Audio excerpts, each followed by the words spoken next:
Um empresário milionário acorda em sua rotina impecável, cercado de luxo e estabilidade. Mas uma frase enigmática de uma menina de rua abala sua perfeita engrenagem mental.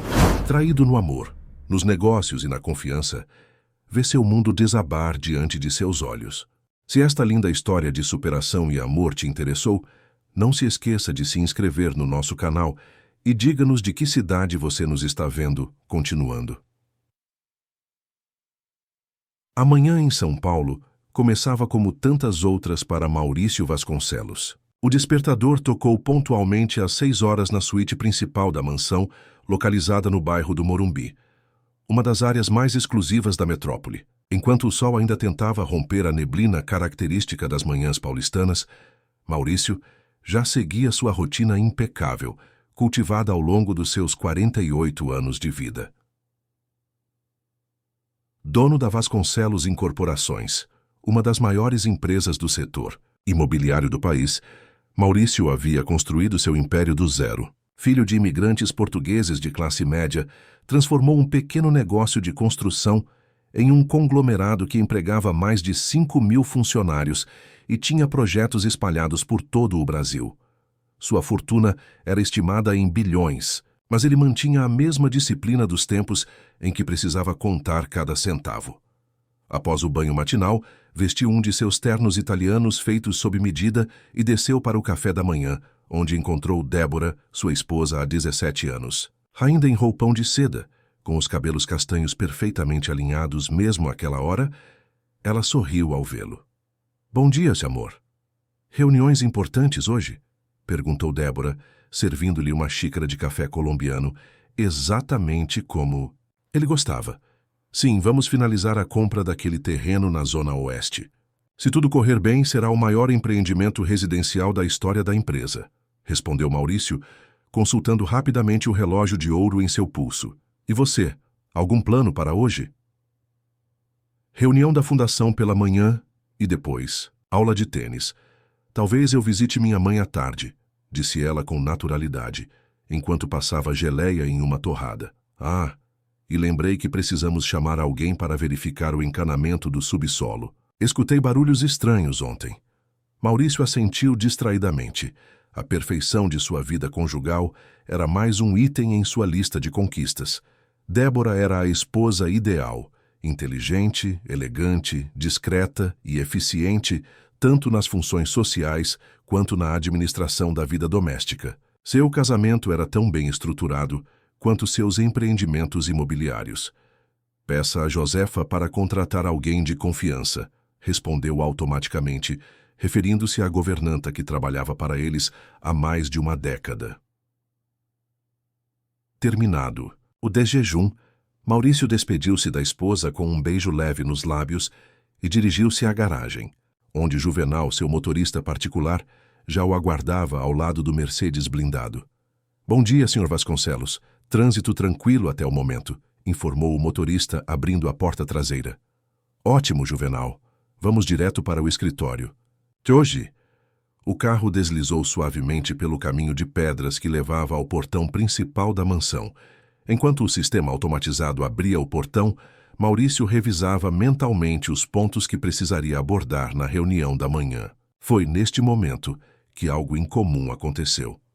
Uma menina de aproximadamente 10 anos, com cabelos cacheados presos em um rabo de cavalo desalinhado e vestindo roupas simples, mas limpas, estava parada na calçada em frente à mansão. Não era incomum ver crianças nas redondezas. Muitas eram filhas dos funcionários que trabalhavam nas mansões vizinhas ou estudantes das escolas próximas.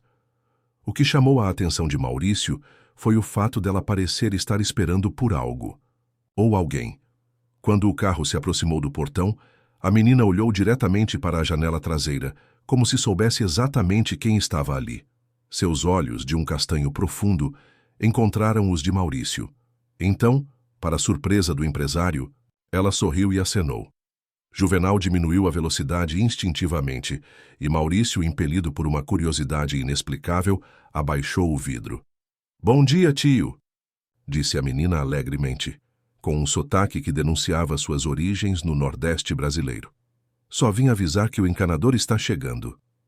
Maurício franziu o senho, confuso. Como assim, menina? Que encanador? O que vem todo dia quando o senhor sai? Respondeu ela com a naturalidade desconcertante das crianças. Ele sempre traz uma maleta grande de ferramentas. Juvenal pigarreou, visivelmente desconfortável. Devem ser os funcionários da reforma. Do jardim, Sr. Vasconcelos. A dona Débora comentou sobre isso semana passada. Maurício assentiu lentamente, embora não se lembrasse de nenhuma reforma no jardim. Tirou a carteira do bolso interno do paletó e estendeu uma nota de R$ 50 para a menina. — Como é seu nome? Perguntou. — Juliana, mas todo mundo me chama de Juju, respondeu ela, aceitando o dinheiro com um sorriso ainda mais amplo. — Obrigada, tio. O senhor é muito legal. Você mora por aqui perto, Juju? Ela fez um gesto vago com a mão. Mais ou menos. Minha mãe trabalha naquela casa. Ali, apontou para uma residência algumas quadras adiante. Ela limpa a casa e eu fico esperando ela na calçada. O semáforo próximo abriu e carros começaram a se movimentar na rua. Tenho que ir agora, Sr. Vasconcelos, lembrou Juvenal, olhando pelo retrovisor. Claro. Até mais, Juju, despediu-se Maurício, fechando o vidro enquanto o carro acelerava. Durante o trajeto até o Centro Empresarial de São Paulo, onde ficava o escritório da Vasconcelos Incorporações, Maurício não conseguiu tirar da cabeça o comentário da menina. O encanador está chegando. Por que isso o incomodava tanto? Provavelmente era apenas o que Juvenal havia dito, algum funcionário da manutenção do jardim que Débora havia contratado. Ainda assim, algo na forma como a menina falou, com aquela sinceridade infantil, fez com que uma pequena semente de dúvida se alojasse em sua mente. Débora havia mencionado algo sobre encanamento no café da manhã, não havia? Coincidência demais? Ao chegar ao majestoso prédio de vidro e aço que abrigava a sede da empresa, Maurício foi imediatamente envolvido pela rotina frenética de reuniões e decisões que caracterizavam seu dia a dia. Conversou com arquitetos sobre o novo projeto, analisou relatórios financeiros com sua equipe e recebeu potenciais investidores estrangeiros interessados em parcerias. No entanto, mesmo enquanto discutia milhões em investimentos, a frase da pequena Juju continuava ecoando em sua mente. Durante uma reunião particularmente importante, pegou-se olhando para Ricardo Menezes, seu diretor financeiro e braço direito há mais de 10 anos. — Algum problema, Maurício? Perguntou Ricardo, notando seu olhar distante. — Não, nada. Apenas pensando em algo que aconteceu hoje cedo. Respondeu, voltando a concentrar-se nos gráficos projetados na tela da sala de reuniões. Ao final do dia, enquanto organizava sua mesa para ir embora, Maurício tomou uma decisão impulsiva. Pegou o telefone e ligou para casa. — Débora, sou eu. Acho que vou ficar até mais tarde no escritório hoje. Temos algumas pendências com os investidores chineses. Não me espere para o jantar. Do outro lado da linha, a voz de Débora soou perfeitamente compreensiva. — Claro, querido. Não se preocupe. Cuide-se. Ao desligar, Maurício sentiu um aperto inexplicável no peito. 17 anos de casamento, e nunca havia duvidado da lealdade de Débora. Por que agora? Por causa do comentário aleatório de uma criança que ele nem conhecia? Isso é ridículo, murmurou para si mesmo, guardando documentos em sua pasta de couro italiano. Mas quando Juvenal veio buscá-lo, em vez de pedir para ir para casa, Maurício deu um endereço diferente. — Para os jardins, por favor. Vamos passar no apartamento. Referia-se a um imóvel que mantinha no elegante bairro dos Jardins, usado ocasionalmente para hospedar clientes importantes ou para quando precisava trabalhar até muito tarde e não queria incomodar Débora. Naquela noite, deitado na cama do apartamento, Maurício tomou uma decisão. Amanhã descobriria quem era o tal encanador que visitava sua casa durante sua ausência. Maurício mal conseguiu dormir naquela noite. Revirou-se na cama do apartamento, nos jardins enquanto sua mente traçava cenários, cada um mais perturbador que o anterior. Por volta das 5 da manhã, desistiu de tentar dormir e levantou-se. Tomou um banho demorado, vestiu roupas casuais, algo raro para ele, e enviou uma mensagem a Juvenal. — Hoje não precisarei dos seus serviços pela manhã. Tire algumas horas de folga. Em seguida, ligou para sua secretária, Teresa, mulher de eficiência incomparável, que gerenciava sua agenda há mais de uma década. Teresa, preciso que remarque todas as minhas reuniões da manhã. Diga que surgiu um imprevisto familiar. Aconteceu algo grave, Sr. Vasconcelos. A preocupação na voz dela era genuína. Não, apenas preciso resolver algumas questões pessoais. Estarei no escritório após o almoço. Às 7h, Maurício saiu do apartamento dirigindo seu carro particular, um Audi que raramente usava. Parou em uma cafeteria a algumas quadras de sua mansão no Morumbi, pediu um café forte e esperou. Do local, tinha visão privilegiada da rua que levava à sua residência, mas não podia ser facilmente notado. Às 8h, viu seu próprio Mercedes sair pelo portão, com Juvenal ao volante e ninguém no banco traseiro. Como havia instruído, o motorista seguiu para o escritório, onde esperaria por instruções. 15 minutos depois, avistou Débora saindo em seu próprio carro, um BMW conversível branco. Ela parecia tranquila, como qualquer outro dia. Maurício aguardou mais meia hora, terminando seu segundo café antes de retornar ao carro. Estacionou a 3 quadras de distância de sua casa e caminhou pelo bairro arborizado, algo que não fazia há anos. A sensação de andar pelas ruas, como um homem comum, sem o isolamento de seu carro blindado, era estranhamente revigorante, apesar das circunstâncias. Ao se aproximar de sua propriedade, avistou a pequena Juju sentada na calçada em frente a uma casa vizinha, balançando as pernas enquanto folheava um livro didático. Ela ergueu os olhos ao sentir sua presença e abriu um sorriso de reconhecimento. Oi, tio, o senhor não foi trabalhar hoje? Maurício se aproximou com casualidade estudada. Decidi tirar a manhã de folga. E você, não deveria estar na escola? Hoje minhas aulas são só de tarde. De manhã eu fico esperando minha mãe terminar o serviço na casa da dona Marlene, explicou ela, apontando para uma residência próxima.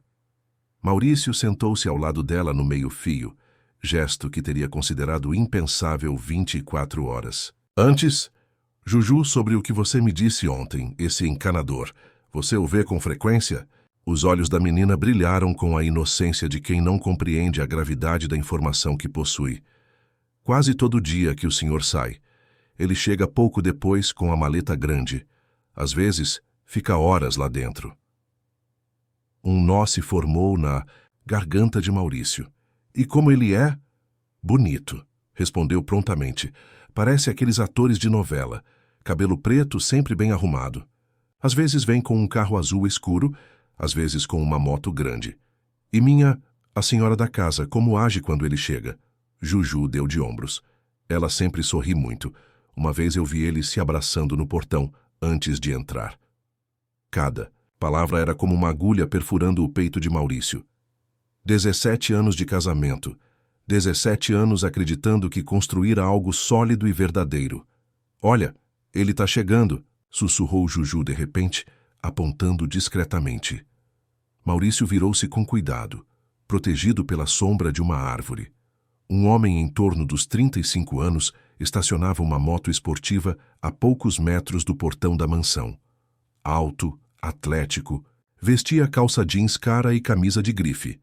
Nada nele lembrava um encanador real, exceto a maleta de ferramentas que carregava com naturalidade. Com um movimento ágil, o homem digitou algo no interfone. Segundos depois, o portão eletrônico se abriu e ele entrou na propriedade como se fosse o dono do lugar. Você sabe o nome dele, Juju? Perguntou Maurício, sentindo o sangue ferver nas veias. Acho que é Tiago. Uma vez eu ouvi a senhora chamando ele assim. Tiago. O nome atingiu Maurício como um soco. Conhecia apenas um Tiago em seu círculo próximo, Tiago Almeida, engenheiro. Se viu contratado há 2 anos para supervisionar os projetos mais importantes da Vasconcelos Incorporações. Um profissional brilhante que ele mesmo havia tirado de uma construtora concorrente com a promessa de crescimento rápido na empresa. O mesmo homem que, coincidentemente, havia sugerido mudanças significativas nos contratos com fornecedores e no fluxo financeiro de alguns projetos nos últimos meses. Maurício levantou-se, dando uma nota de R$100 para a menina. Obrigado, Juju. Você me ajudou muito. O senhor parece triste, observou ela com a perspicácia típica das crianças. Fiz algo errado? Ele forçou um sorriso. De modo algum. Na verdade, você fez algo muito certo. Às vezes a verdade dói, mas é melhor do que viver na mentira. Afastou-se rapidamente, resistindo ao impulso de invadir sua própria casa naquele momento. A raiva que sentia poderia levá-lo a cometer alguma imprudência, e Maurício Vasconcelos não havia chegado onde estava agindo por impulso. Era um estrategista, sempre calculava cada movimento, e não seria diferente agora. Voltou ao carro e pegou o telefone. Discou um número que não usava há anos. Antônio Ribeiro Investigações. Atendeu uma voz grave do outro lado. Antônio, é Maurício Vasconcelos. Preciso dos seus serviços com urgência e discrição máxima. Maurício, quanto tempo? O que posso fazer por você? Preciso que investigue 2 pessoas. Minha esposa, Débora Vasconcelos, e um funcionário da minha empresa, Tiago Almeida. Quero saber tudo. Onde vão, com quem falam, especialmente o que fazem quando estão juntos. Houve uma pausa do outro lado da linha. Entendo. Posso começar hoje mesmo. Ótimo. E tem mais uma coisa. Quero que verifique os registros financeiros da minha empresa nos últimos 2 anos, especialmente os projetos supervisionados por Tiago. Isso vai além da minha área habitual, mas tenho contatos especializados em fraudes corporativas. Vou precisar de acesso a alguns documentos. Você terá. Marcaremos um encontro no meu apartamento nos Jardins hoje à noite. Ao desligar, Maurício sentiu um misto de tristeza e determinação. Durante anos, havia dedicado cada minuto de seu tempo à construção de um império, confiando a administração de sua vida pessoal à esposa que julgava fiel. Agora, precisava recuperar o controle de tudo. No caminho para o escritório, parou em uma farmácia e comprou um frasco de analgésicos para a dor de cabeça, que começava a se formar.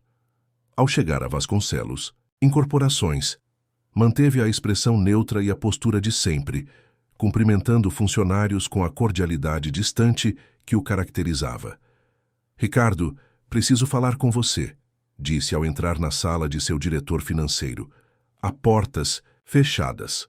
Ricardo Menezes, um homem de 60 anos com cabelos grisalhos e expressão sempre séria, ajustou os óculos de armação fina. Algum problema com os investidores chineses? Não se trata dos chineses, respondeu Maurício fechando a porta. Preciso que você faça um levantamento completo das operações financeiras dos últimos 2 anos, especialmente as que envolvem os projetos supervisionados por Tiago Almeida. A expressão de Ricardo endureceu. Suspeitando de algo específico? Digamos que recebi informações preocupantes. Quero tudo: transferências, aprovações de litígio, pagamentos, alterações contratuais. Só me reporte diretamente. Ninguém mais deve saber disso, entendeu?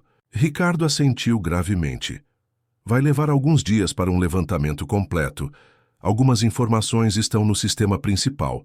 Outras precisarei buscar nos arquivos. Quanto tempo exatamente? 3 dias no mínimo. Posso começar. Agora mesmo. Faça isso e, Ricardo, confio em você há muito tempo, não me decepcione. De volta à sua sala, Maurício tentou concentrar-se no trabalho, mas a imagem do encanador entrando em sua casa não saía de sua mente. Às 4 da tarde, não aguentando mais a tensão, decidiu fazer uma ligação. Débora, sou eu. Estou pensando em viajar para Belo Horizonte amanhã cedo, visitar o novo terreno que adquirimos. Provavelmente ficarei 2 ou 3 dias por lá. Oh, que pena, querido. Justo quando planejei um jantar especial para nós amanhã, respondeu. Ela suando genuinamente desapontada. Podemos remarcar quando eu voltar. É uma viagem importante. Claro, entendo perfeitamente. Quer que prepare algo especial para hoje à noite, então? A naturalidade com que ela mentia o deixou enjoado. Não se preocupe, jantarei no caminho. Chegarei tarde. Ao desligar, Maurício olhou pela janela panorâmica de sua sala, contemplando a vista da cidade que havia ajudado a construir. Tantos edifícios, tantos projetos concretizados. E agora, a única construção que realmente importava Seu casamento revelava-se uma fachada vazia, sustentada por mentiras. O apartamento nos Jardins transformou-se no quartel-general das investigações de Maurício. Sentado à mesa de jantar, agora coberta de documentos e laptops, ele analisava as primeiras descobertas ao lado de Antônio Ribeiro, o detetive particular que havia contratado. Aqui estão as fotos dos 2 primeiros dias de vigilância, disse Antônio, espalhando várias imagens impressas. Como você suspeitava, eles mantêm um padrão. Aproximadamente 20 minutos depois de você sair de casa, ele chega. Permanece por períodos que variam de 1 a 3 horas. Maurício examinou as fotografias com expressão impassível. Em uma delas, capturada com uma lente teleobjetiva através da janela da sala de estar, Débora e Tiago apareciam abraçados, trocando um beijo apaixonado. O único sinal da turbulência interna de Maurício era o ligeiro tremor em suas mãos enquanto passava para a próxima imagem. Nesta aqui, eles estão no escritório da sua casa, continuou Antônio, apontando para uma fotografia onde os dois examinavam documentos. Ampliando, dá para perceber que são plantas de algum projeto. Projetos da minha empresa, confirmou Maurício, ajustando os óculos de leitura. Projetos confidenciais que não deveriam estar fora do escritório. Tem mais, disse Antônio, puxando seu laptop. Coloquei um rastreador no carro dele. Além da sua casa, ele faz visitas regulares a um escritório no bairro da Liberdade. O lugar está registrado em nome de uma empresa chamada AEM Consultoria. Nunca ouvi falar, murmurou Maurício, porque provavelmente não existe de verdade. Fiz uma pesquisa preliminar e parece ser uma empresa de fachada. Foi registrada há apenas 8 meses. Tem capital social mínimo e nenhum funcionário declarado além dos sócios. E quem são os sócios? Antônio hesitou brevemente. Aí é que está a parte complicada. Os nomes que aparecem são de laranjas, pessoas simples que provavelmente nem sabem que seus nomes estão sendo usados. Mas consegui rastrear as transferências bancárias. Há movimentações regulares saindo desta empresa para uma conta nas Ilhas Cayman. Maurício recostou-se na cadeira, processando a informação. E Débora? Também visita este escritório?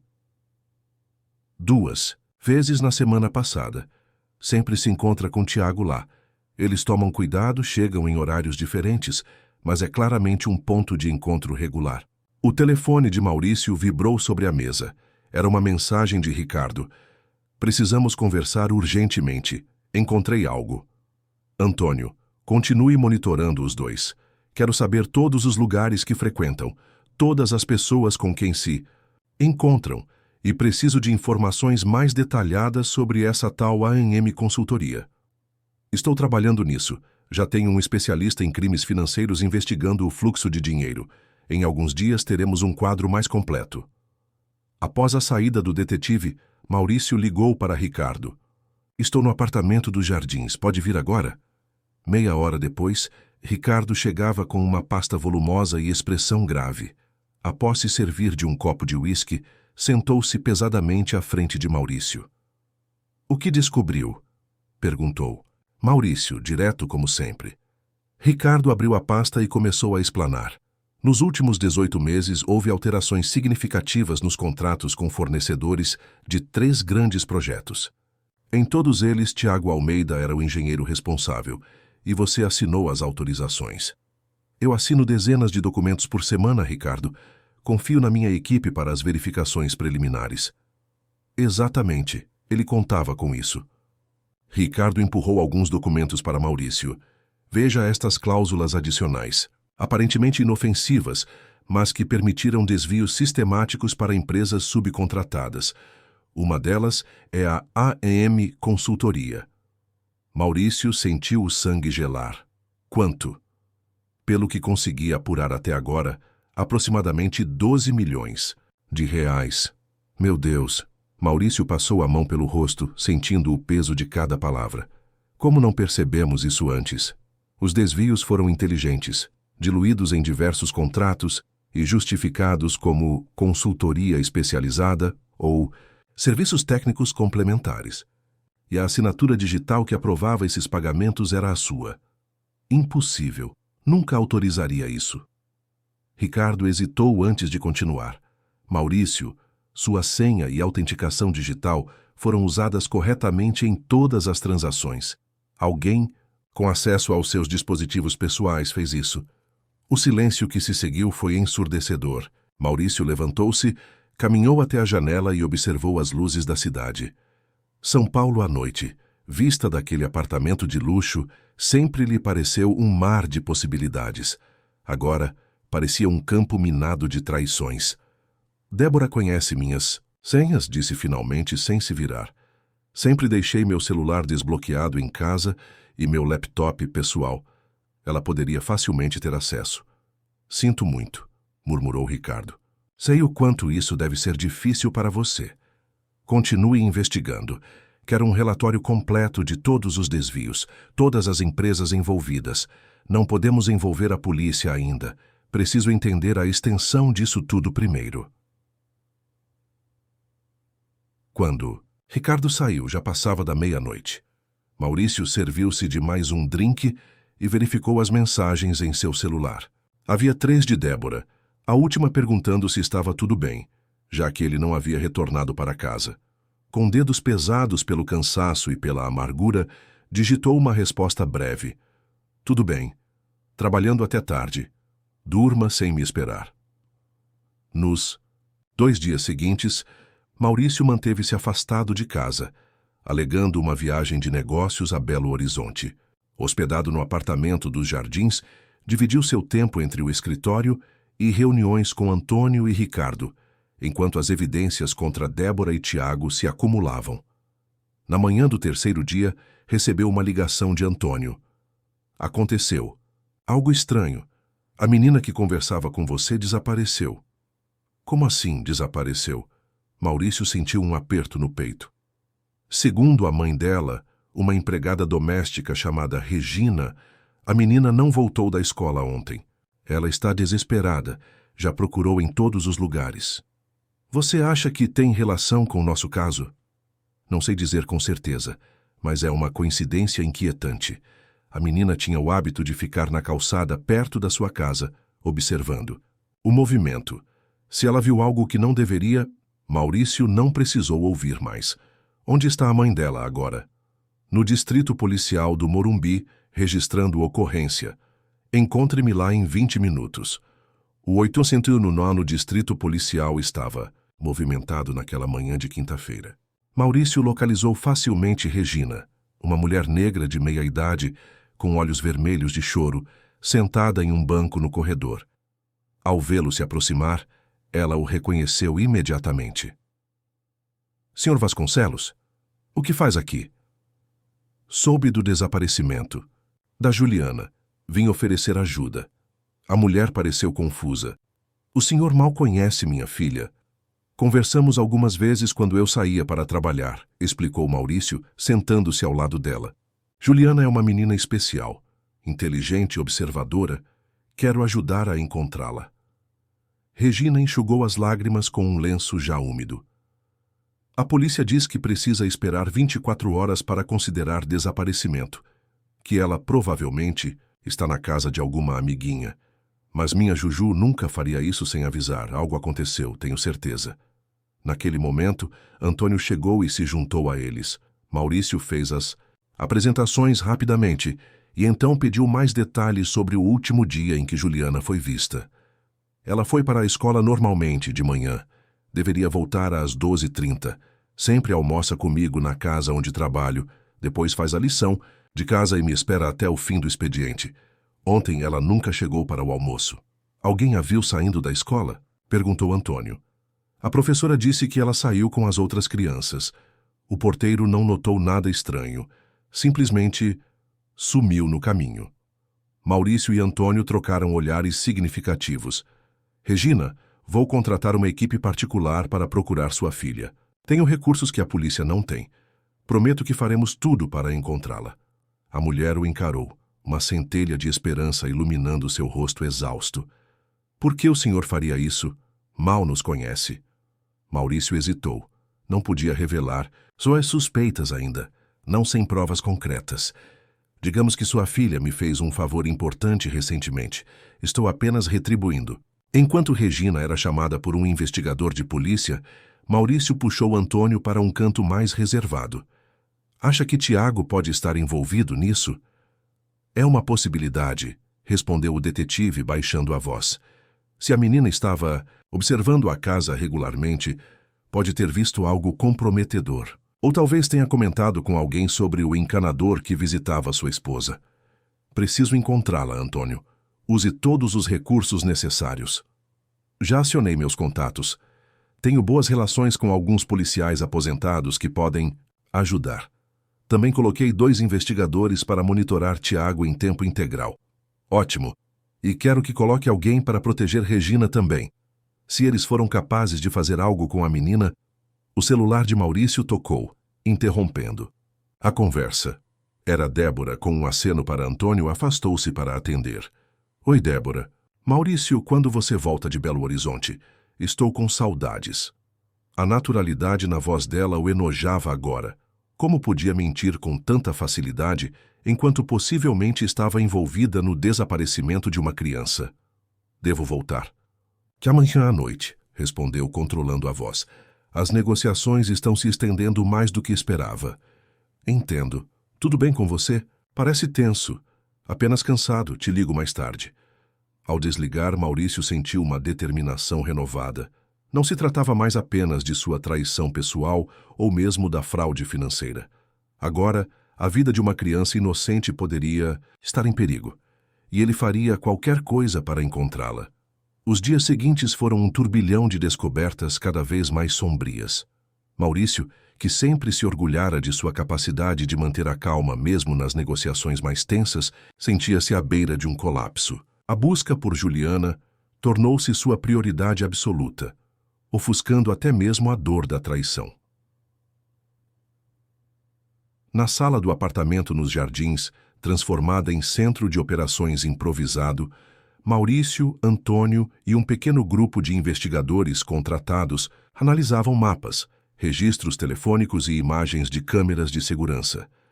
Conseguimos acesso às câmeras de trânsito perto da escola, informou Léo Santana, um ex-policial especializado em pessoas desaparecidas. Temos a Juliana saindo pelo portão às 12h15, seguindo pela rua como de costume. 2 quadras depois, ela simplesmente desaparece do alcance das câmeras. Há um ponto cego ali, explicou Antônio, apontando para o mapa digital projetado na parede. Essa viela não tem câmeras. Se alguém quisesse interceptá-la sem ser visto, seria o lugar perfeito. Maurício massageou as têmporas, tentando afastar a exaustão. Algum veículo suspeito na área? Léo clicou em algumas imagens. Detectamos. Um Corolla prata sem placa visível estacionado perto daquele ponto desde as 11h30. Saiu por volta das 12h20. Conseguimos uma imagem parcial do motorista, mas não é clara o suficiente para a identificação. Envie para análise de aprimoramento, ordenou Maurício. E comparem com as fotos que temos de Tiago. Precisamos de certeza. Ricardo Menezes entrou na sala carregando uma pasta volumosa. Seu rosto normalmente composto mostrava sinais de cansaço extremo. Finalizei o levantamento financeiro, anunciou espalhando documentos sobre a mesa central. É pior do que imaginávamos. Não são apenas os 12 milhões em contratos fraudulentos. Encontrei evidências de um esquema sofisticado de lavagem de dinheiro usando empresas offshore. Quanto? Perguntou Maurício, temendo a resposta. Aproximadamente 40 milhões nos últimos 2 anos. E o pior, há indícios de que planejavam uma operação final. Transferências programadas para os próximos dias que drenariam mais 60 milhões das contas da empresa para paraísos fiscais. A sala ficou em silêncio. Aquele valor representava quase todo o caixa disponível da Vasconcelos Incorporações para os próximos 6 meses de operação. Como eles conseguiriam aprovar isso? Questionou Maurício, incrédulo. Ricardo ajustou os óculos, visivelmente desconfortável. Encontrei documentos assinados por você autorizando uma reestruturação financeira emergencial. A assinatura parece autêntica. Falsificada, cortou Maurício. Nunca assinei tal coisa. Não é só isso, continuou Ricardo, hesitante. Há um conjunto de e-mails, aparentemente enviados por você, instruindo o departamento jurídico a preparar sua renúncia da presidência por motivos de saúde. A data prevista é para a próxima semana. Maurício sentiu o sangue gelar. Meu Deus, eles planejavam me afastar completamente. E tem mais, acrescentou Ricardo, retirando outro documento da pasta. Encontrei um rascunho de relatório médico atestando que você sofre de problemas psicológicos que comprometem sua capacidade decisória. Um laudo falso, concluiu Antônio. Provavelmente pretendiam usar isso caso você tentasse resistir à renúncia. O telefone de Maurício tocou, interrompendo a conversa. Era um número desconhecido. Maurício Vasconcelos. Atendeu com voz controlada.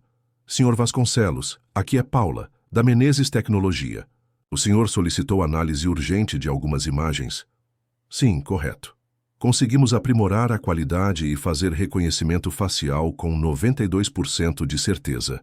O homem no Corolla é Tiago Almeida. Enviamos o relatório completo para o e-mail do Sr. Ribeiro. Antônio já checava seu tablet. Confirmado, é ele mesmo. Maurício respirou fundo, tentando conter a fúria que crescia dentro dele. Obrigado, Paula. Seu trabalho foi excelente. Desligando o telefone, encarou a equipe reunida.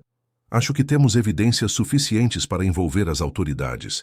Tiago Almeida está diretamente ligado ao desaparecimento de Juliana. Precisamos ser cuidadosos, alertou Antônio. Se eles perceberem que estamos chegando perto, podem fazer algo precipitado. O celular de Maurício vibrou novamente. Desta vez era uma mensagem de Débora. Amor, estou preocupada. Você parece distante nos últimos dias. Tem certeza que está tudo bem? Preparei um jantar especial para sua volta hoje. Te amo. A falsidade. Daquelas palavras o enojou profundamente. Enquanto encarava a tela, outra mensagem chegou, desta vez de um número desconhecido. Ao abri-la, seu coração disparou. Era uma foto de Juliana, aparentemente dormindo em um sofá desconhecido, seguida por um texto. Sabemos que você está investigando. Pare agora, ou a menina sofre as consequências. Antônio chamou mostrando a mensagem. Rastreie este número imediatamente. Enquanto o detetive trabalhava com sua equipe para localizar a origem da mensagem, Maurício tomou uma decisão. Respondeu à mensagem de Débora. Estou a caminho de casa, também senti sua falta. Nos vemos em algumas horas. A armadilha estava preparada. Chegara o momento do confronto. Ricardo entregue todas as evidências financeiras ao Dr. Carlos Drummond, instruiu Maurício, referindo-se ao seu advogado de confiança. Peça para ele preparar denúncias formais ao Ministério Público e à Polícia Federal, mas ainda não protocole. Espere meu sinal. E quanto à menina? Perguntou Léo preocupado. Conseguimos triangular a origem da mensagem, informou. Antônio, olhando para seu laptop. Vem de uma área industrial em Guarulhos, próximo ao aeroporto. Estamos cruzando com propriedades ligadas a Tiago ou as empresas fantasmas identificadas. Encontrei! Exclamou um dos técnicos. Há um galpão registrado em nome da AMM Consultoria naquela região. Endereço completo na tela. Maurício observou o mapa que mostrava a localização. Antônio, quero uma equipe de segurança privada pronta para agir. Vamos resgatar Juliana hoje mesmo. Maurício, isso é arriscado, alertou Ricardo. Deveríamos acionar a polícia. E se houver policiais envolvidos no esquema? Questionou Maurício. Não sabemos quão longe vai essa conspiração. Não. Podemos arriscar. A prioridade é a segurança da menina. Enquanto a equipe preparava a operação de resgate, Maurício se dirigiu ao quarto para trocar de roupa. Olhou-se no espelho. Olheiras profundas marcavam seu rosto. A barba por fazer dava-lhe um aspecto abatido. Em poucos dias, sua vida tinha sido completamente virada de cabeça para baixo. O homem que encarava no espelho parecia uma versão desgastada daquele empresário confiante que acordava em sua mansão no Morumbi apenas uma semana atrás. Vestiu roupas discretas e escuras, adequadas para a operação noturna que planejavam. Enquanto ajustava a gola da camisa, seu telefone tocou novamente. Era Regina, a mãe de Juliana. Sr. Vasconcelos, desculpe incomodá-lo, mas Alguma notícia da minha filha? A voz dela estava embargada, quase um sussurro desesperado. Maurício sentiu um nó na garganta. Regina, estamos muito perto de encontrá-la. Tenho uma equipe especializada trabalhando nisso neste exato momento. Prometo que trarei Juliana de volta para você hoje. O senhor tem certeza? A polícia disse que não há pistas concretas, que talvez ela tenha fugido. Não acredite nisso. Maurício cortou com firmeza. Sua filha não fugiu. Ela foi levada por pessoas que queriam silenciá-la, mas cometeram um grave erro. Fique onde está, mantenha seu telefone ligado. Logo teremos notícias boas. Ao desligar, Maurício sentiu o peso da promessa que acabara de fazer. Não era apenas uma questão de honra agora. Era uma missão de vida. Aquela menina inocente estava em perigo por sua causa, por ter sido observadora demais, por ter dito a verdade quando todos ao seu redor viviam de mentiras. Retornou à sala, onde a equipe finalizava os preparativos. Antônio o aguardava com um colete à prova de balas discreto. Vista isso, ordenou o detetive, a equipe tática já está a caminho do galpão. Farão reconhecimento do perímetro e aguardarão nossas instruções. Temos 4 homens, todos, ex-policiais especializados em resgates. Qual é o plano? Perguntou Maurício, ajustando o colete sob a camisa. Aproximação silenciosa ao anoitecer. Temos imagens térmicas indicando presença de 2 pessoas adultas e uma criança no interior do galpão. Entraremos pelos fundos, onde a segurança parece mais vulnerável. E quanto a Débora e Tiago? Equipes separadas os estão monitorando. Ambos estão em suas residências no momento. Parece que delegaram a tarefa da menina a terceiros. Maurício assentiu sombriamente. Vamos primeiro resgatar Juliana, depois acertamos contas com os 2. Enquanto a noite caía sobre São Paulo, a operação de resgate tomava forma, e Maurício preparava-se para o confronto mais importante de sua vida. A região industrial de Guarulhos exibia um aspecto fantasmagórico sob a luz fraca dos poucos postes que ainda funcionavam.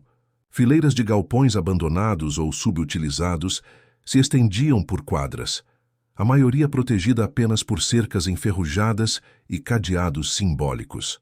O local perfeito para manter alguém escondido. Maurício, Antônio e a equipe de 4 homens, especializados em operações táticas, observavam o galpão da A&M Consultoria de dentro de uma van sem identificação, estacionada a 100 metros de distância. Equipamentos de vigilância mostravam imagens térmicas do interior da construção. 3 assinaturas de calor detectadas, informou Marcos, o líder da equipe tática, apontando para a tela. 2 adultos, provavelmente homens pelo tamanho, da silhueta, e uma criança. A menor está separada, parece estar em um cômodo aos fundos. Estado da criança? Perguntou Maurício, tentando controlar a ansiedade na voz. Estável. Assinatura térmica normal.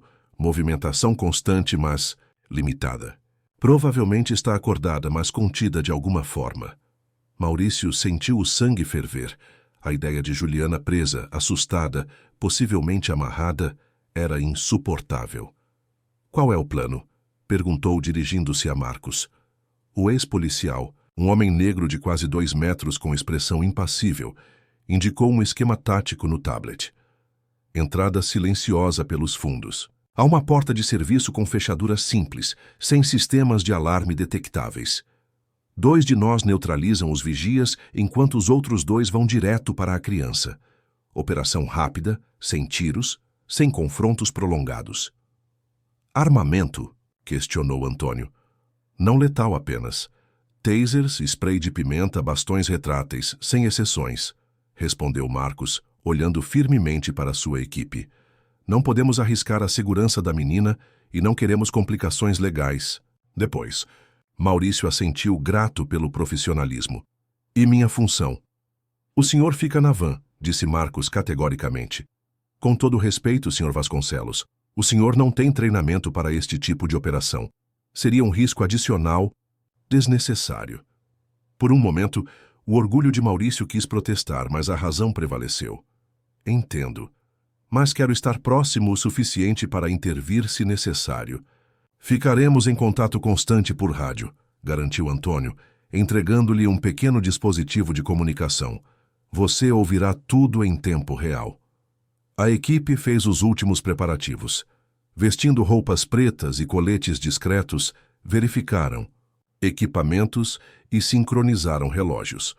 Ao observá-los, Maurício teve um momento de clareza surreal. Há uma semana, sua maior preocupação era finalizar um contrato multimilionário. Agora, estava prestes a participar de uma operação de resgate digna de um filme de ação. Movimento no portão principal, alertou um dos homens, observando pelo monitor. Veículo se aproximando. Todos se voltaram para as telas. Um Audi, preto modelo de luxo, aproximava-se lentamente do galpão. As câmeras de alta resolução permitiram uma visão clara do motorista quando este desceu do carro. É Tiago, confirmou Maurício, reconhecendo imediatamente seu funcionário. O que ele está fazendo aqui? Isso complica as coisas, murmurou Marcos. Um elemento adicional no local. Eles observaram enquanto Tiago digitava um código em um painel ao lado do portão, que se abriu automaticamente.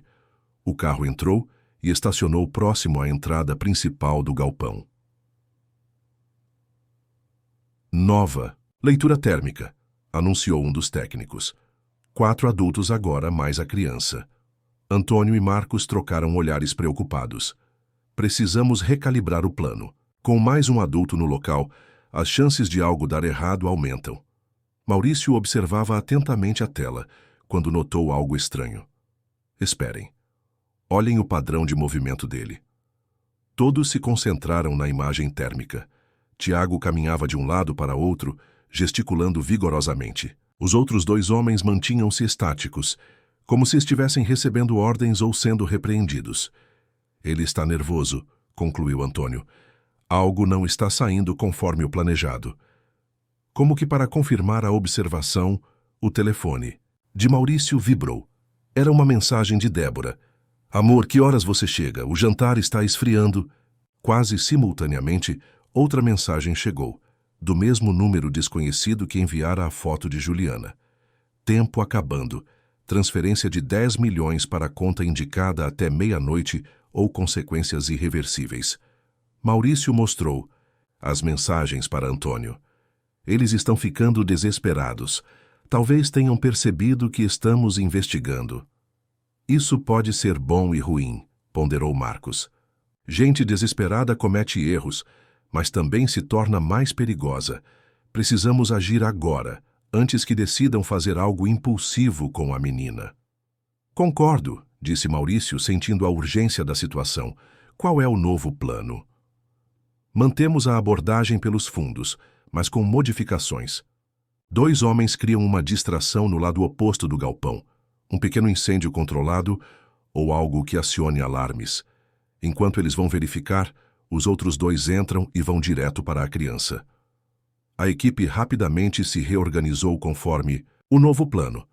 2 agentes partiram discretamente pela escuridão, contornando o perímetro do galpão, enquanto os outros 2 se posicionavam próximos à porta dos fundos.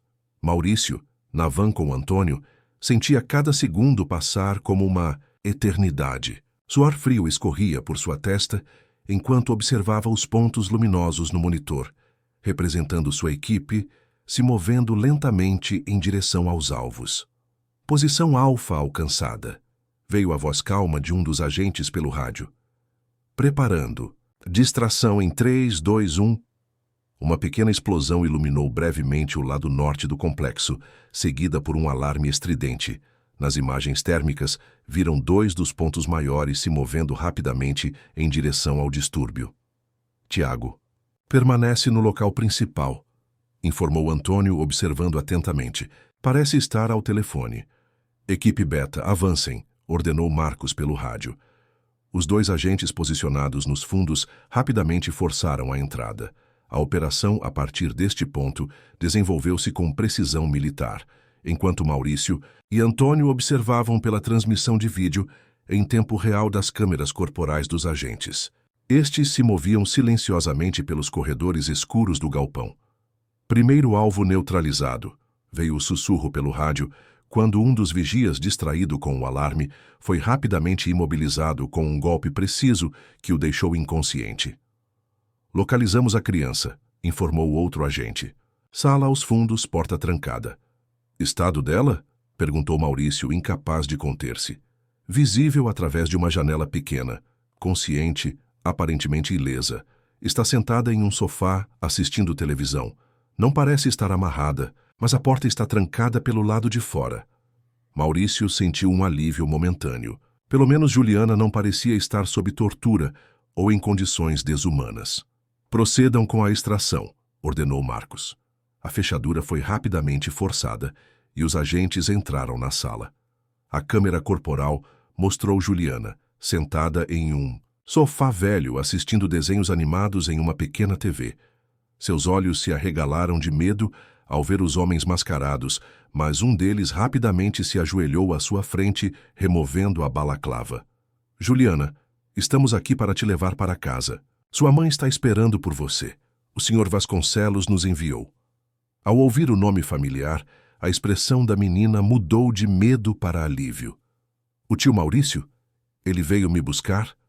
Ele está nos esperando lá fora. Vamos levá-la até ele. Agora. Você consegue andar?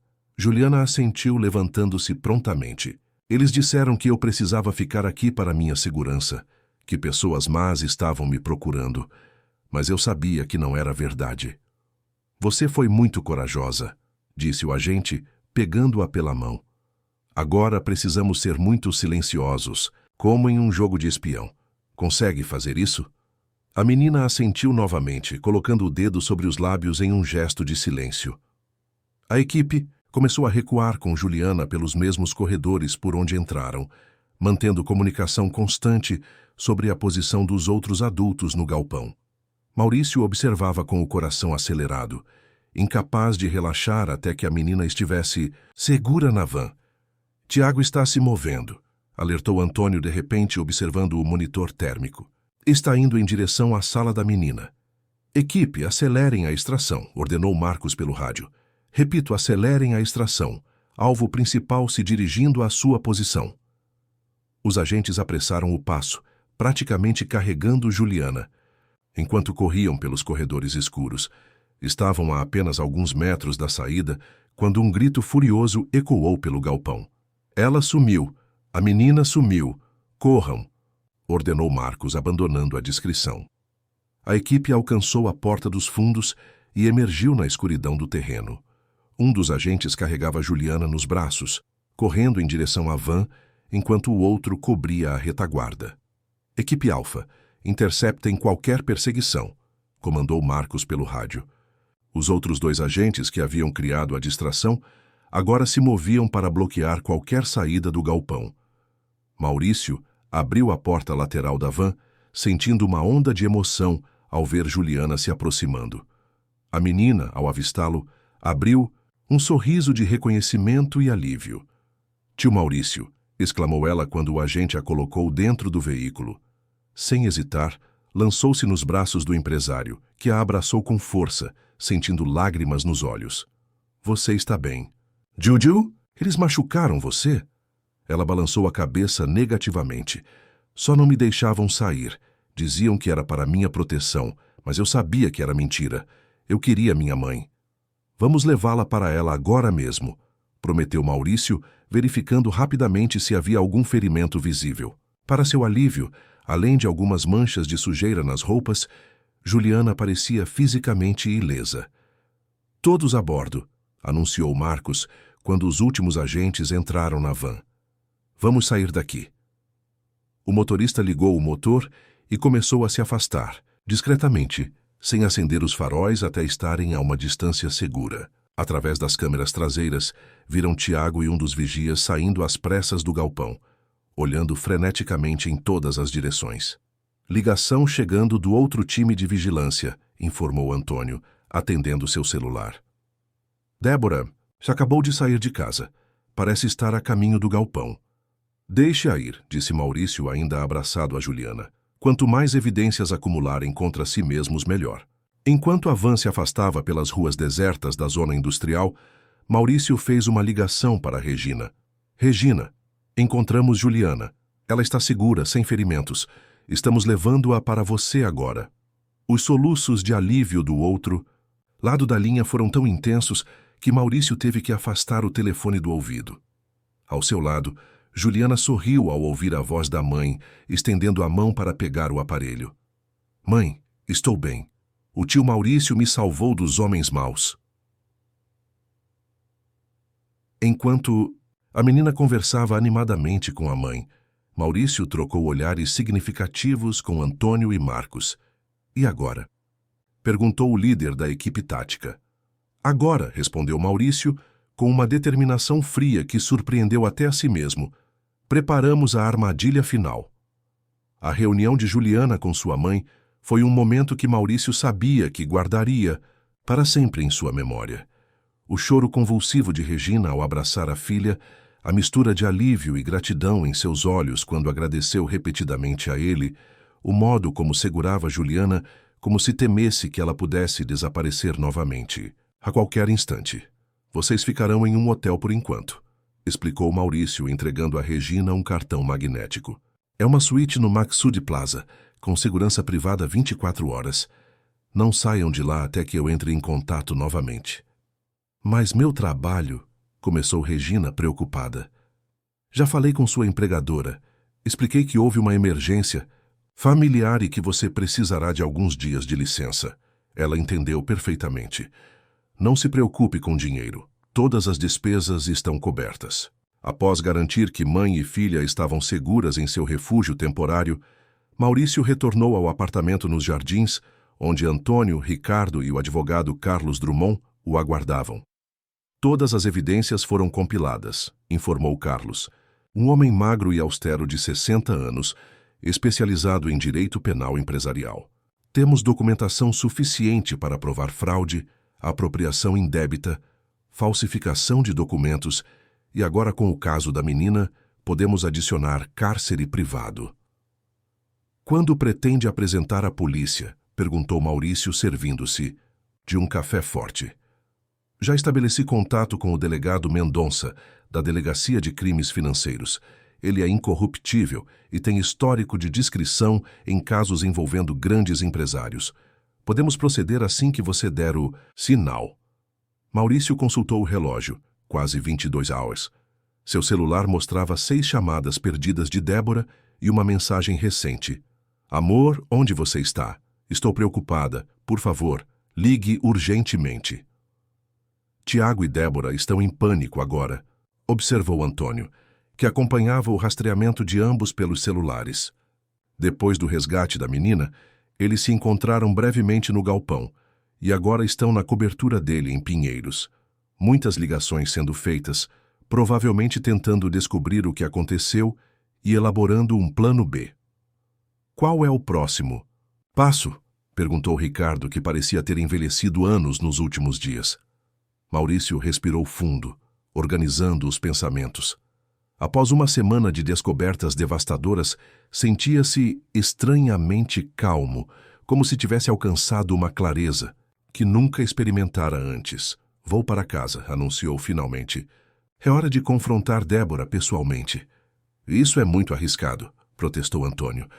Eles estão encurralados e, portanto, perigosos. Deveríamos deixar a polícia cuidar disso. Não, respondeu Maurício com firmeza. Passei 17 anos ao lado daquela mulher. Construí uma vida com ela. Confiei nela completamente. Mereço olhar nos olhos dela e ouvir a verdade diretamente. Além disso, acrescentou com um brilho calculista no olhar, se jogarmos corretamente, podemos obter uma confissão gravada que facilitará muito o trabalho da justiça. Após alguma discussão, elaboraram um plano. Maurício usaria um dispositivo de gravação oculto. Antônio e 2 agentes ficariam posicionados próximos à mansão, prontos para intervir se necessário. A polícia seria alertada, mas mantida a uma distância estratégica para não alarmar os suspeitos prematuramente. Mantenha o telefone no bolso com a linha aberta, instruiu Antônio, entregando a Maurício um smartphone modificado. Ouviremos tudo e ao primeiro sinal de perigo, entraremos imediatamente. Às 23h30, Maurício estacionou seu Audi na entrada da mansão no Morumbi. As luzes da sala principal estavam acesas, projetando sombras amareladas no jardim meticulosamente cuidado. Por um momento, ficou sentado no carro, absorvendo a visão da casa que por tanto tempo chamara de lar e que agora parecia um cenário falso, uma fachada vazia como aquelas que construía em seus empreendimentos imobiliários. "Estou entrando", murmurou para o dispositivo no bolso. "Mantenham-se alertas." Ao abrir a porta principal com sua chave, foi recebido pelo aroma familiar, de jasmim, o perfume preferido de Débora misturado ao cheiro de comida. A mesa de jantar estava posta elegantemente para dois, com velas, porcelana fina e taças de cristal. Uma trilha sonora suave de jazz tocava ao fundo. "Maurício, é você, querido." A voz de Débora veio da cozinha, seguida pelo som de saltos, no piso de mármore. Ela apareceu sorrindo, vestindo um elegante vestido vermelho que realçava sua silhueta perfeita. Seus cabelos castanhos estavam impecavelmente arrumados, a maquiagem cuidadosamente aplicada para parecer natural. Ao vê-lo, abriu os braços para um abraço. "Finalmente. Estava tão preocupada quando você não respondia minhas mensagens. Como foi a viagem?" Maurício manteve-se imóvel, observando-a com uma frieza que a fez parar a meio caminho, braços ainda estendidos, sorriso vacilando. "Maurício? Algo errado?" "Onde está Tiago?" perguntou ele diretamente, sua voz controlada, mas gélida. O rosto dela congelou por um instante antes de compor uma expressão de confusão. "Tiago? Seu engenheiro? Como eu saberia? Deve estar em casa, imagino." "Pare com o teatro, Débora, sei de tudo. O caso de vocês, o desvio de dinheiro da empresa, o plano para me afastar da presidência, até o sequestro de Juliana." Ela recuou, um passo, olhos arregalados em uma demonstração perfeita de indignação. "Maurício, que absurdo é esse? Você está bêbado? Ou é algum tipo de brincadeira doentia?" "Tenho provas", continuou ele calmamente, tirando do bolso algumas fotografias, impressas, e espalhando-as sobre a mesa de jantar. "Vocês dois juntos aqui nesta casa. Documentos falsificados com minha assinatura. Transferências para contas offshore. O galpão em Guarulhos onde mantiveram a menina." O rosto de Débora passou por várias emoções em rápida sucessão. Choque, medo, cálculo e, finalmente, uma máscara de calma controlada. Ela ajeitou o vestido num gesto nervoso e indicou o sofá. "Acho que precisamos conversar." "Certamente precisamos." Sentaram-se, mantendo uma distância significativa entre si. Débora cruzou as pernas elegantemente, como se estivessem prestes a discutir a decoração da casa, e não uma conspiração criminosa. "Primeiro, quero que saiba que nunca quis que as coisas chegassem a este ponto", começou ela, com uma sinceridade estudada na voz. "O que começou como um caso simples evoluiu para algo mais complexo." "Um caso simples", repetiu Maurício com amargura. 17 anos de casamento jogados fora por um caso simples. Ela deu de ombros um gesto surpreendentemente frio. "Nosso casamento morreu há muito tempo, Maurício. Você estava sempre ausente, sempre focado na empresa, em construir seu império. Eu era apenas um acessório conveniente, a esposa troféu para exibir em eventos sociais." "E isso justifica roubar minha empresa? Planejar minha destruição financeira e pessoal?" Um sorriso enigmático surgiu nos lábios dela. "Foi ideia de Tiago inicialmente. Ele viu como a empresa estava vulnerável, como você delegava demais, assinava documentos sem ler. Começamos com pequenos desvios, apenas para testar. Quando vimos como era fácil..." Ela deixou a frase inacabada com um gesto vago. "E a falsificação do laudo médico? O plano para me declarar mentalmente incapaz?" "Precaução necessária. Se você descobrisse algo antes do tempo, precisávamos de uma maneira de neutralizar qualquer reação. Uma tática de defesa, digamos assim." A frieza calculista com que ela descrevia o plano para destruí-lo chocou Maurício, mesmo já conhecendo os fatos. Esta mulher ao seu lado era uma completa estranha. E Juliana, uma criança, inocente? Como puderam envolvê-la nisso? Pela primeira vez, Um traço de desconforto genuíno passou pelo rosto de Débora. Isso foi um erro. Tiago insistiu que ela representava um risco, que estava vendo demais, falando demais. Eu disse que deveríamos apenas afastá-la de alguma forma, talvez oferecer dinheiro à mãe para se mudarem. Mas Ela hesitou. Ele o quê? Pressionou Maurício. Ele tem um temperamento impulsivo às vezes. Decidiu tomar providências sem me consultar. Quando soube, a menina já estava no galpão. Acredite ou não, fiz questão que ela fosse bem tratada. Comida, televisão, conforto básico. Que consideração da sua parte, respondeu Maurício, o sarcasmo evidente. E quanto ao próximo passo? A transferência final que drenariam as contas da empresa estava programada para quando? O olhar de Débora endureceu. Amanhã, ou melhor, seria amanhã. Obviamente teremos que reavaliar nossos planos agora. Nossos planos? Maurício riu, sem humor. Débora, não haverá próximo passo. Acabou. A polícia já tem todas as evidências. Juliana está segura com a mãe. E vocês dois serão presos por fraude, falsificação e cárcere privado. Ela o encarou por um longo momento. Então sorriu de forma inquietante. Tem certeza disso, querido? Porque da última vez que falei com Tiago, ele estava cuidando justamente desse detalhe. Como que respondendo à deixa, a porta da frente abriu-se e Tiago entrou na sala.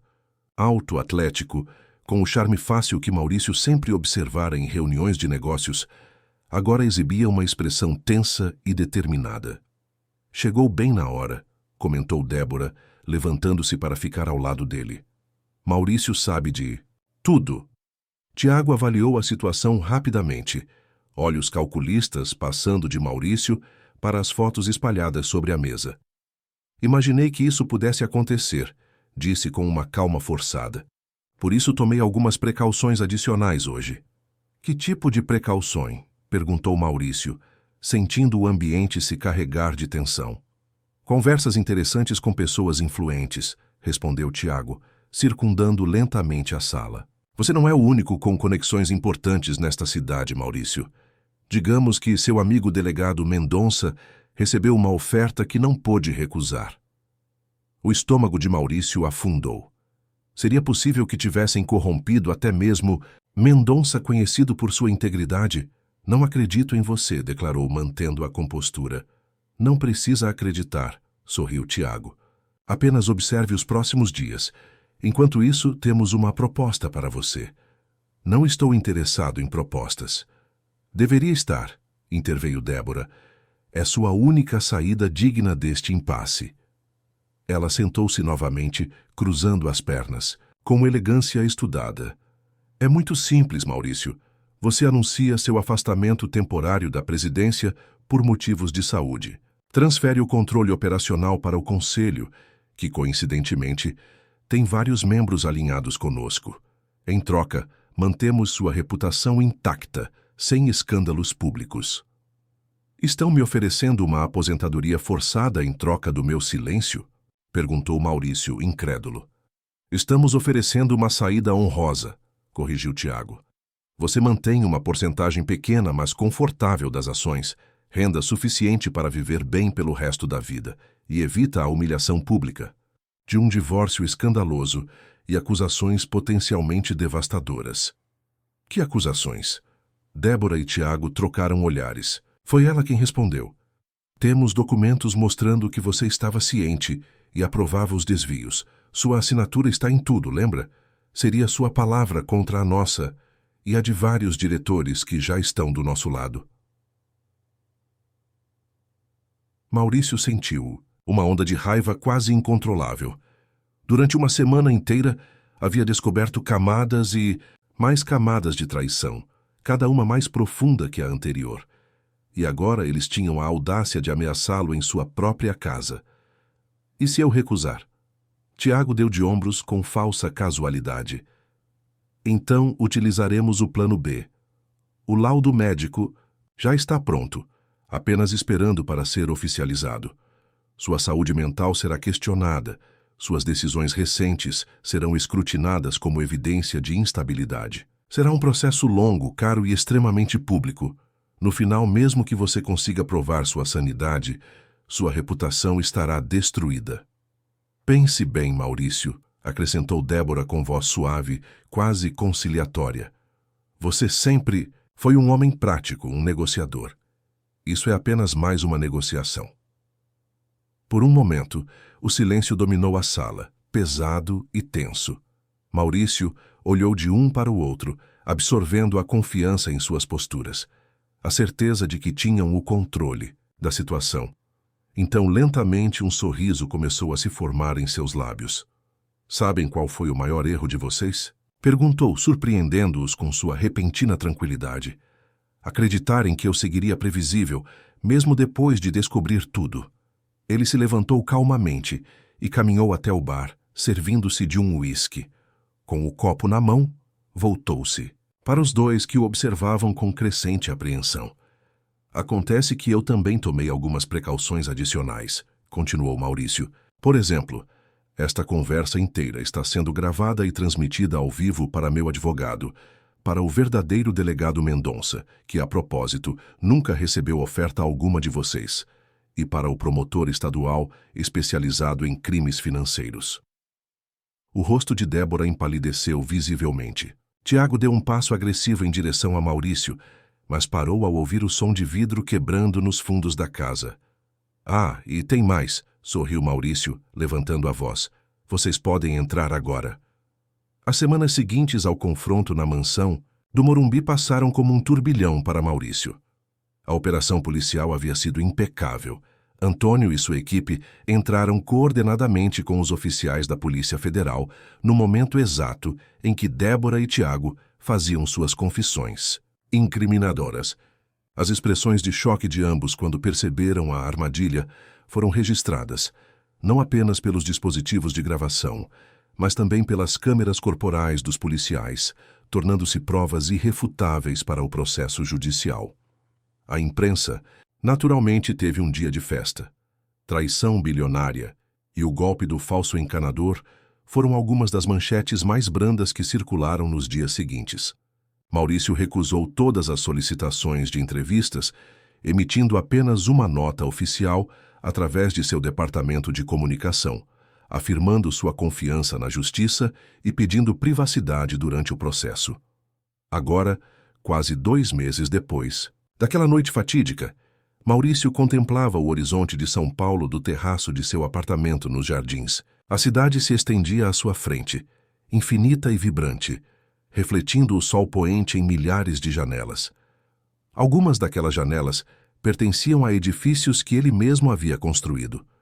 Outros eram projetos de seus concorrentes. Todos, juntos, formavam o tecido urbano caótico e fascinante da maior metrópole da América Latina. O som da porta deslizante interrompeu seus pensamentos. Ricardo Menezes se juntou a ele no terraço, trazendo 2 xícaras de café expresso.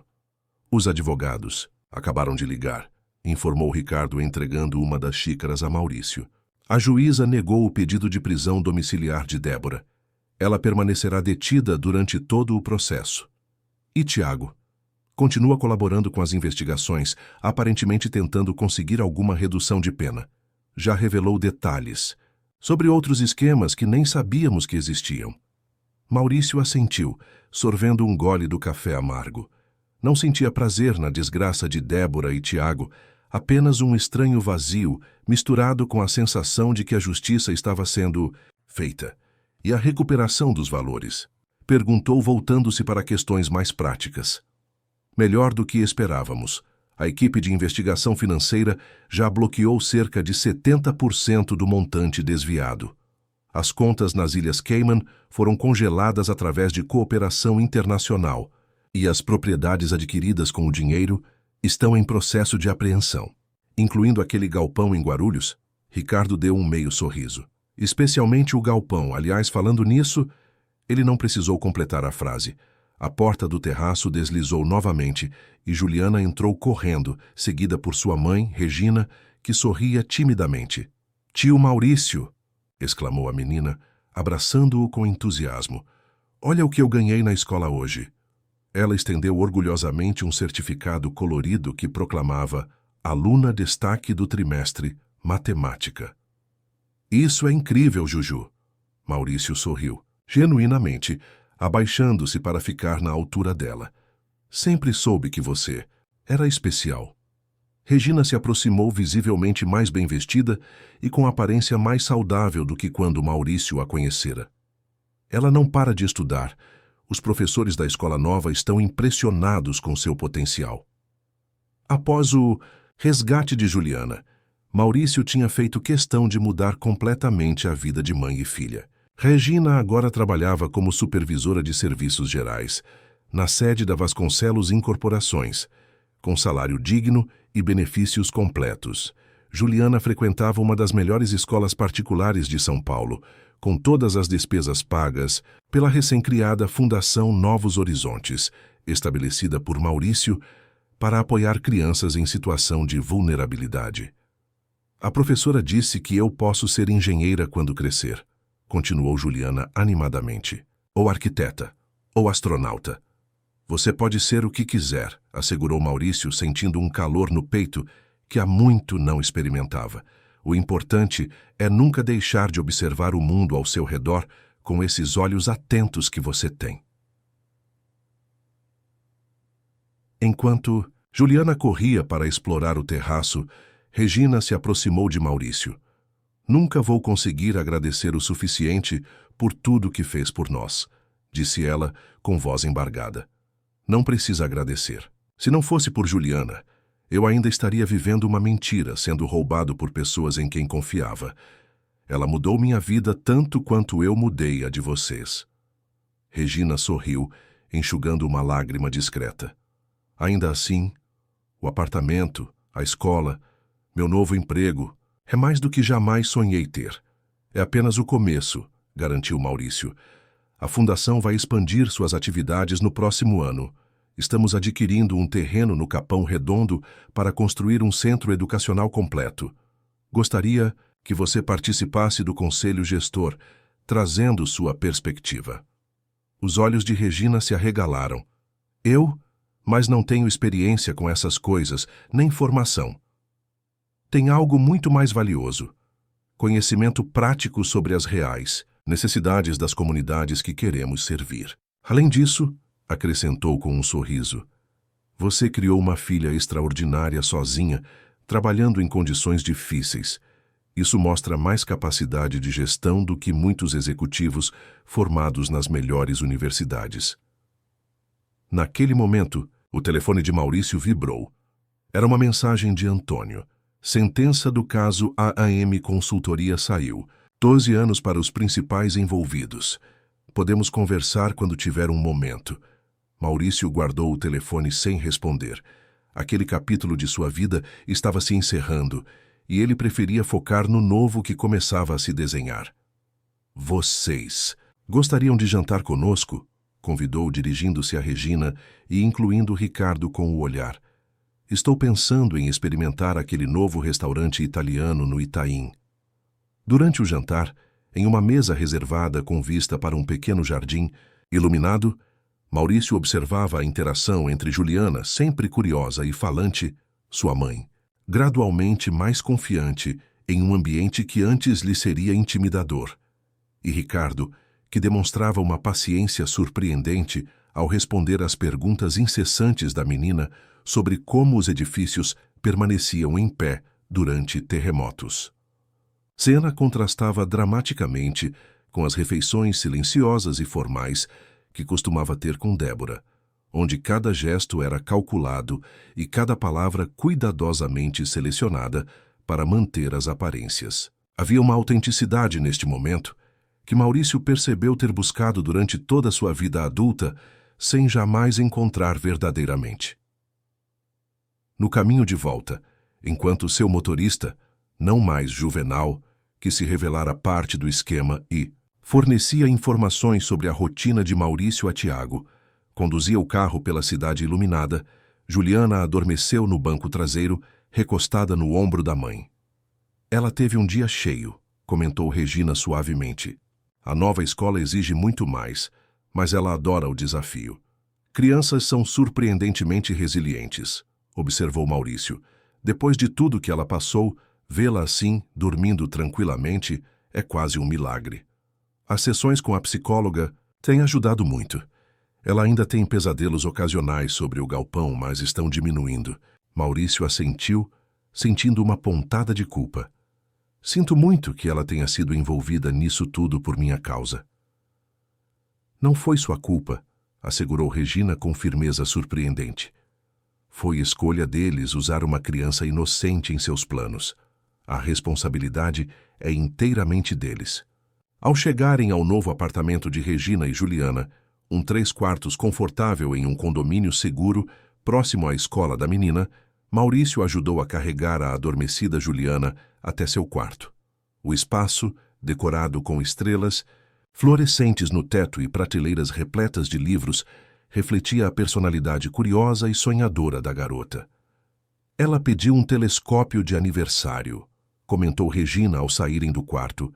Disse que quer estudar as estrelas, porque elas guardam histórias que ninguém conhece ainda. Maurício sorriu. Anote o modelo que ela quer, será meu presente. Na saída do apartamento, Regina surpreendeu Maurício com um abraço espontâneo. Obrigada por nos dar uma segunda chance na vida.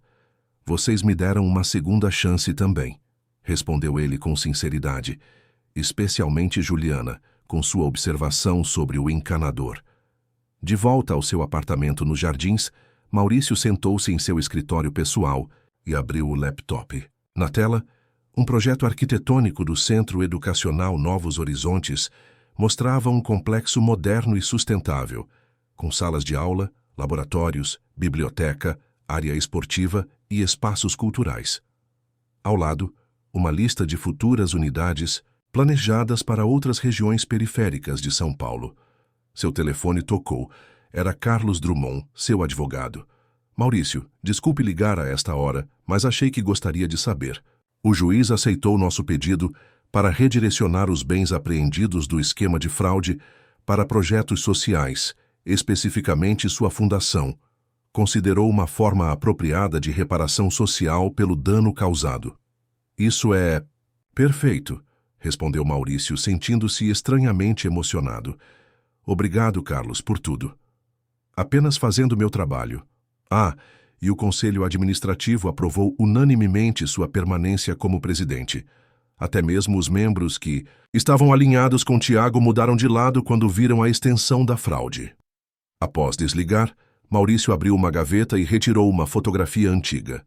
Nela, seus pais, imigrantes portugueses que haviam chegado ao Brasil com pouco mais que esperança, sorriam em frente a uma pequena loja de materiais de construção, o embrião do que um dia se tornaria a Vasconcelos Incorporações. Vocês estariam orgulhosos agora, murmurou para a imagem, não pelo império que construí, mas pelo que estou prestes a fazer com ele. Na manhã seguinte, Maurício chegou cedo ao escritório. Funcionários o cumprimentavam com uma mistura de respeito e curiosidade. O escândalo envolvendo Débora e Tiago havia abalado a empresa, mas também criara uma oportunidade única de reestruturação. A primeira reunião do dia era com o Departamento de Projetos Sociais, recém-criado para gerir as iniciativas da Fundação Novos Horizontes. Para surpresa da equipe, Maurício não apenas participou ativamente da discussão, como anunciou que dedicaria 3 dias por semana exclusivamente às atividades da Fundação. A Vasconcelos Incorporações continuará construindo edifícios, declarou ao encerrar a reunião. Mas a partir de agora, nosso verdadeiro legado será construir futuros. Ao final da tarde, enquanto o sol começava sua descida no horizonte paulistano, Maurício recebeu uma visita inesperada em sua sala. Juliana, ainda em uniforme escolar, entrou timidamente, acompanhada por Regina e pela secretária levemente constrangida. Desculpe, Sr. Vasconcelos. Elas insistiram que era importante, explicou a secretária. Tudo bem, Mariana. Elas são sempre bem-vindas, assegurou Maurício, levantando-se para recebê-las. Juliana se aproximou, segurando algo escondido atrás das costas. Fiz um desenho para o seu escritório novo, anunciou com um misto de orgulho e timidez. O desenho, feito com canetinhas coloridas e glitter, mostrava um edifício alto e brilhante. Ao lado dele, várias crianças de mãos dadas, cada uma com um balão de pensamento contendo um sonho diferente. Livros, planetas, instrumentos musicais, ferramentas. No topo da página, em letras grandes e coloridas, lia-se: Construtora de sonhos para o tio Maurício. É lindo, Juju, disse Maurício, genuinamente tocado. Vou pendurá-lo bem aqui onde todos possam ver. Enquanto fixava o desenho na parede principal de seu escritório, Maurício sentiu uma certeza se solidificando em seu coração. A traição de Débora e Tiago, embora dolorosa, havia aberto caminho para algo muito maior. Através dos olhos observadores de uma criança de rua, ele havia redescoberto não apenas a verdade sobre seu casamento e empresa, mas também sobre o propósito de sua própria existência. O encanador está chegando. A frase que uma vez plantara a semente da dúvida, agora simbolizava algo completamente diferente. Representava o fluxo da mudança, a capacidade de reparar o que estava quebrado, de canalizar recursos para onde eram realmente necessários. Naquele momento, com o desenho colorido na parede e o sorriso radiante de Juliana iluminando a sala, Maurício Vasconcelos, o homem que construíra um império de concreto e aço, compreendeu que sua verdadeira reconstrução estava apenas começando.